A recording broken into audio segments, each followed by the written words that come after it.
Every smartphone in your pocket contains silver. Every solar panel on every roof contains silver.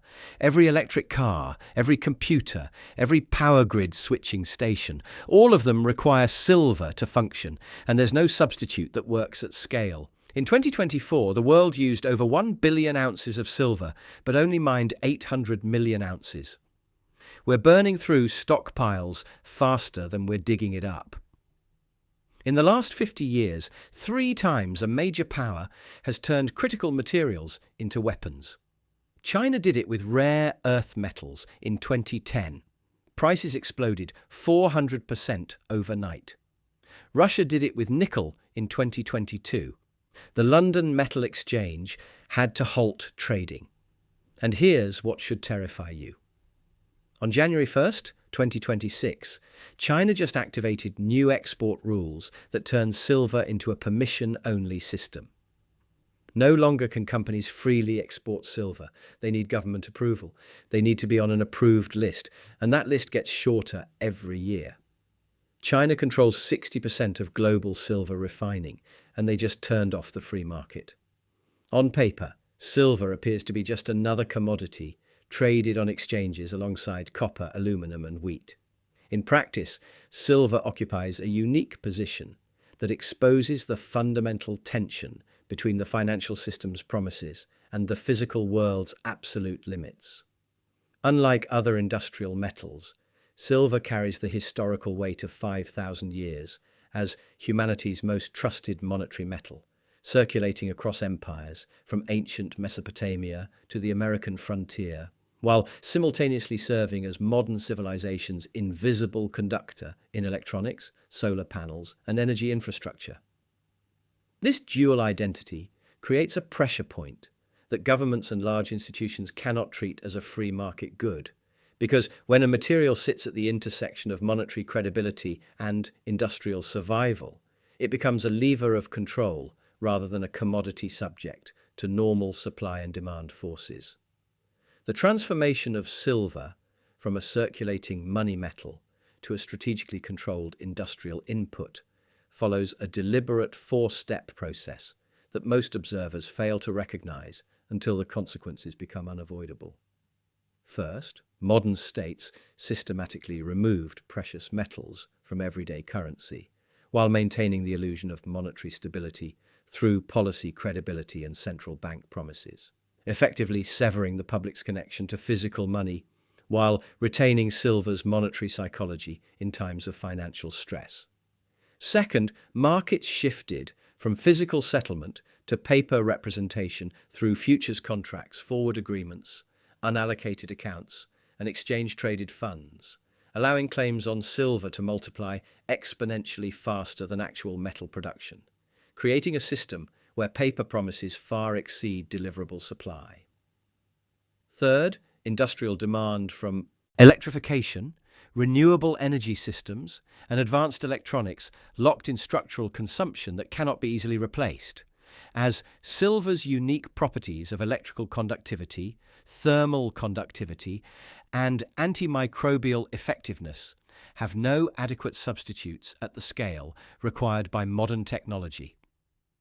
Fourth, when scarcity signals begin appearing, financial and political systems consistently choose administrative control and paper market engineering over acknowledging physical constraints, preferring to manage perception rather than address underlying supply-demand imbalances.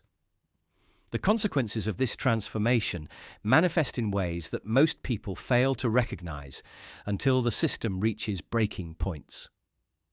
Physical silver shortages do not begin with empty store shelves or dramatic headline prices, but rather appear as steadily rising premiums over spot prices, lengthening delivery timeframes that stretch from days to weeks to months, shrinking supplies of immediately available metal, and seemingly boring policy reclassifications and licensing requirements that appear mundane until they become the determining factor in who can access silver and who cannot. These early warning signals typically occur months or years before mainstream financial media acknowledges supply problems, creating a dangerous gap between paper market pricing and physical market reality that leaves unprepared institutions and individuals vulnerable to sudden supply disruptions. The current situation with China's new export restrictions represents the culmination of this long-term transformation, as bureaucratic gates replace market mechanisms at precisely the moment when industrial demand reaches unprecedented levels and monetary system credibility faces mounting challenges. What appears to be a routine administrative announcement about export procedures in late 2025 actually represents the weaponization of a critical material that sits at the heart of both monetary psychology and technological infrastructure, creating conditions where supply disruptions can cascade through multiple sectors simultaneously, while paper markets continue displaying artificial stability until physical shortages force recognition of the new reality. In late October 2025, China's Ministry of Commerce published what appeared to be routine administrative documentation labeled Announcement Number 68, establishing new rules governing which enterprises would be permitted to export silver under a state trading regime beginning January 1st, 2026 through 2027. To casual observers, this represented standard bureaucratic procedure, updating export administration protocols. But the document actually implemented a fundamental transformation from market-based allocation to government-controlled distribution, replacing price discovery with permission architecture in a manner designed to operate below the threshold of international alarm while achieving maximum strategic control over global silver flows. The mechanics of state trading systems operate through a deceptively simple three-step process that appears reasonable on paper while creating insurmountable barriers for most potential exporters. First, export permission transforms from an automatic right based on commercial capability into membership on an exclusive shortlist determined by government criteria, effectively converting silver exports from a market outcome subject to supply and demand into a privilege granted by state authorities. Second, the government establishes eligibility thresholds that naturally shrink the exporter pool through requirements including prior export performance documentation, proving companies have already successfully navigated the system. Comprehensive certification and compliance requirements that demand significant administrative resources and regulatory expertise, and production scale thresholds that automatically favor large established players while excluding smaller operations that might respond more quickly to market signals. Third, even companies that meet all eligibility requirements must navigate a controllable choke point where metal availability can be slowed, redirected, or rationed through approval processes, list management, deadline enforcement, and renewal cycles that provide multiple opportunities for administrative delay or denial without appearing overtly protectionist. The specific architecture of China's new silver export regime reveals the sophisticated nature of modern resource control mechanisms that avoid triggering international trade disputes while achieving strategic objectives. The rules are carefully framed as environmental protection and responsible export administration rather than economic warfare, utilizing language about resource conservation and sustainable development that makes opposition appear environmentally irresponsible. The application process requires companies to work through provincial authorities before advancing to ministry-level review, followed by public posting periods and final filing requirements that create multiple decision points where applications can be delayed or rejected for technical reasons. This bureaucratic structure provides plausible deniability for any supply disruptions while ensuring that silver exports remain subject to political priorities rather than commercial considerations. The January 1st, 2026 implementation date represents a critical inflection point because export regimes that transition into new periods require contracts approvals and exporter eligibility to be reset according to updated rule sets, creating natural disruption points where supply flows can be interrupted without appearing deliberately hostile. Companies that have operated under previous export frameworks must re-establish their credentials under new criteria, while existing contracts may require renegotiation or face delivery delays as exporters navigate updated approval processes. The timing ensures that any supply disruptions will be attributed to administrative transitions rather than strategic resource control, providing cover for what amounts to the quiet nationalization of silver export decisions. Markets demonstrate remarkable adaptability to price fluctuations, developing hedging mechanisms, alternative sourcing strategies, and demand adjustments that restore equilibrium over time. But these same markets struggle fundamentally when confronted with gatekeeper systems, where access depends on political decisions rather than economic factors, creating vulnerability to supply disruptions that cannot be resolved through normal commercial channels. Most observers fundamentally misunderstand strategic resource control by focusing on extraction statistics and mine production data, imagining that supply means whoever digs materials out of the ground, when in reality the true leverage points exist downstream, where raw materials undergo transformation into standardized, certified, and industrially usable forms. Silver extraction represents only the beginning of a complex supply chain that moves through multiple critical bottlenecks, and governments that understand this distinction and exercise control not at the mine head where production is visible and politically sensitive, but at refining and fabrication stages where technical expertise, infrastructure investment, and regulatory compliance create natural monopolization opportunities that operate below public awareness while achieving maximum strategic impact. The silver supply chain operates through a four-stage process that creates multiple intervention points for strategic control long before metal reaches end users.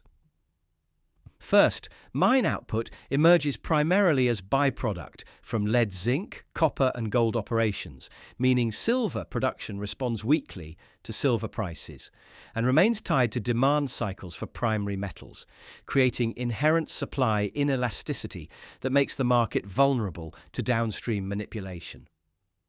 Second, raw silver moves through successive refining stages, including concentrates that require smelting, door bars that need further purification, refined metal that must meet exchange standards, and finally specialized forms, including grain, powder, paste, and wire that serve specific industrial applications. Third, industrial buyers purchase not generic silver, but precisely specified products, meeting exact purity standards, delivery schedules, certification requirements, and technical specifications that eliminate interchangeability between suppliers and create dependency on established processing networks. Fourth, when major industrial economies implement export controls on refined silver products, global buyers face timing risk where delivery schedules become unpredictable, and allocation risk where access depends on political decisions rather than commercial negotiations. China's strategic approach to silver supply control connects directly to domestic industrial priorities, particularly the massive expansion of solar photovoltaic manufacturing that represents the largest single driver of global silver demand growth. Solar cells require silver for conductive pathways that collect electrical current from photovoltaic materials. And while efficiency improvements and material thrift technologies reduce silver content per panel, the scale of global solar deployment creates structural demand that grows faster than conservation efforts can offset it. Chinese solar manufacturers consumed approximately 200 million ounces of silver in 2024, representing nearly 20% of global silver supply, while domestic solar installation targets for 2025 through 2030 require additional hundreds of millions of ounces annually. When a rational state controls both the refining infrastructure that processes global silver supplies and the manufacturing capacity that consumes increasing quantities domestically, The logical policy response involves questioning why strategic industrial inputs should be exported abroad when domestic capacity expansion faces potential material constraints. The market consequences of processing stage control manifest in predictable patterns that create dangerous gaps between paper pricing and physical availability. Industrial users who require actual metal delivery experience rising premiums over spot prices, extending lead times that stretch from standard delivery periods to months-long waits, and allocation systems that replace price-based distribution with relationship-based access. Meanwhile, financial markets dominated by paper trading continue displaying relative stability because futures contracts can settle in cash, positions can net out without physical delivery, and inventory reclassification can obscure actual availability. This creates the illusion of market calm, visible to the general public, while industrial users experience delivery chaos, eroding confidence in paper pricing mechanisms and driving sophisticated buyers toward direct relationships with processors and long-term supply agreements that bypass traditional market structures entirely. Modern economic history reveals a consistent pattern where strategic materials transition from normal export commodities into geopolitical leverage tools, following a predictable five-stage process that governments have refined across multiple resource categories over the past several decades. The transformation begins when a country achieves dominance in either extraction, processing, or essential intermediate manufacturing stages for materials that other nations cannot easily substitute or replace within reasonable timeframes. Once this structural advantage exists, the controlling state implements restrictions framed as environmental protection, regulatory compliance, orderly trade practices, or national security concerns, utilizing language that makes opposition appear unreasonable while achieving strategic objectives. Export access then becomes conditional rather than automatic, requiring licenses, quotas, approved supplier lists, and end-use scrutiny that transform commercial transactions into political negotiations. Foreign industries respond predictably by scrambling toward alternative suppliers, strategic stockpiling, recycling programs, and substitution research. But these alternatives typically prove slower to implement and more expensive than initially projected, creating vulnerability windows that can extend for years.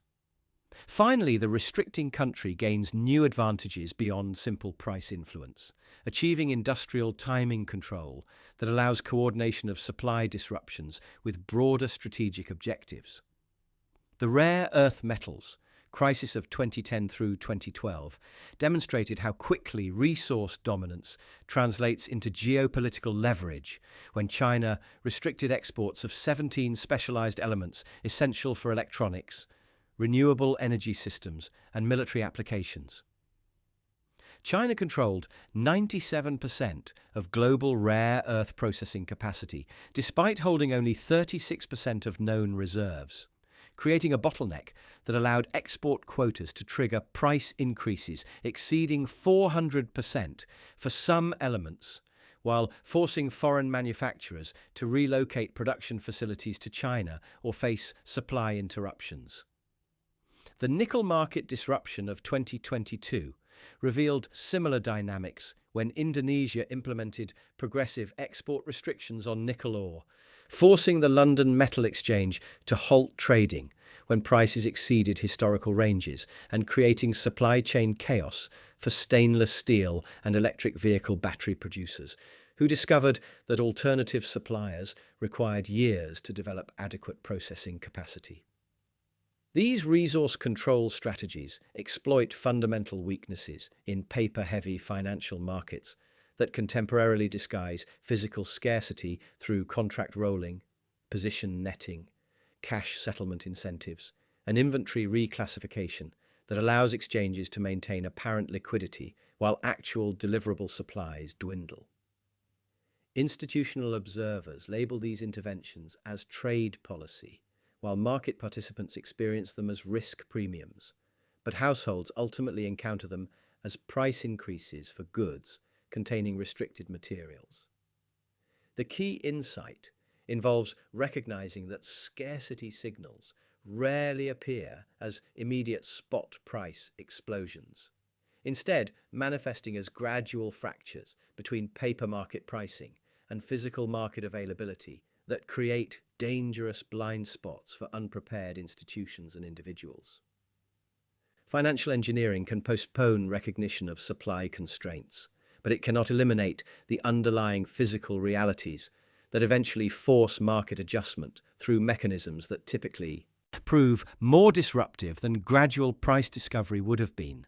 The fundamental collision driving the 2026 silver crisis stems from an irreconcilable contradiction between monetary systems designed for infinite expansion and physical resources subject to absolute constraints, creating conditions where currency creation can accelerate indefinitely, while refined silver production faces geological, technological, and now political limitations that cannot be overcome through financial engineering.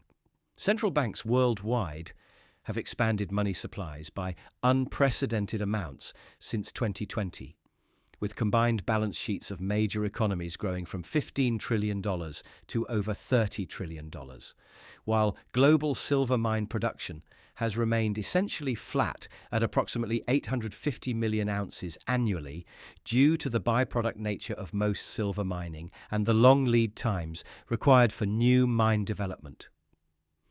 This collision manifests through a predictable five-stage escalation that transforms from invisible market tensions into household-level economic disruption.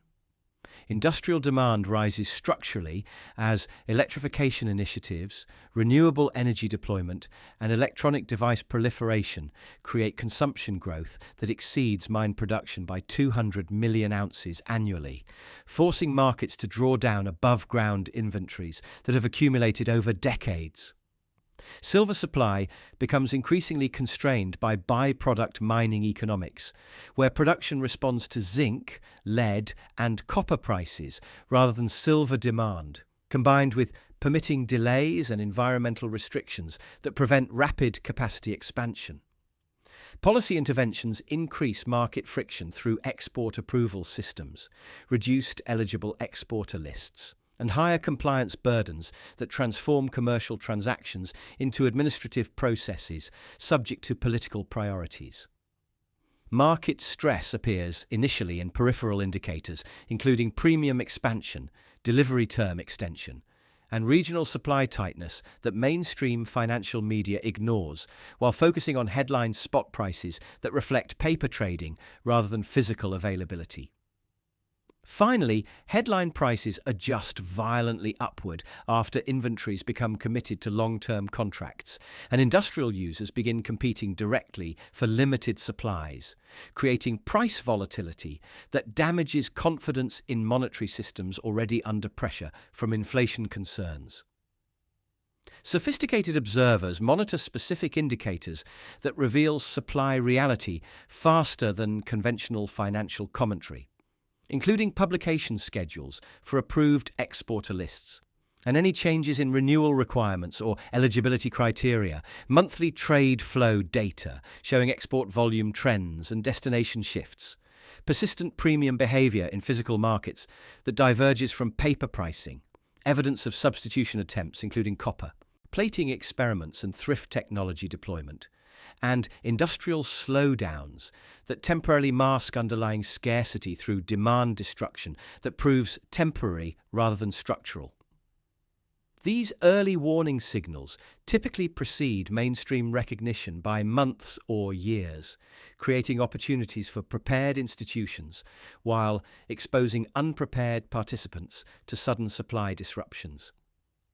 The inevitable conclusion involves recognizing that when major suppliers can transform exports into permission-based systems, precisely when global dependence on silver reaches unprecedented levels, Western economies face not merely higher prices, but allocation risk, where essential materials become unavailable, regardless of financial resources, representing a new form of economic vulnerability, where signatures on administrative documents matter more than market signals, and where stability depends on political relationships rather than commercial capabilities.